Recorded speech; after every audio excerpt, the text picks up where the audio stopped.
பொருள் அல்லவரை பொருளாகச் செய்யும் பொருள் அல்லது இல்லை பொருள்.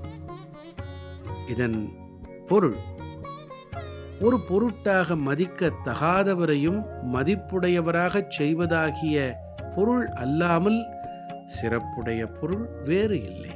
நீதி சதகத்தின் 32வது பாடல் எவ்வாறு விவரிக்கிறது?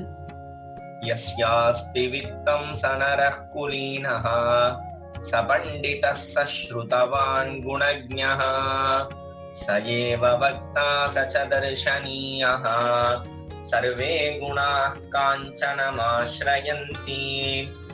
இதன் பொருள், எவனிடத்தில் பணம் உள்ளதோ அந்த மனிதன் நற்குலத்தவன், பண்டிதன், உடையவன், குணமறிந்தவன், கேள்வி அறிவு சொல்வன்மை உள்ளவன், அழகன் என்றெல்லாம் கருதப்படுகிறான்.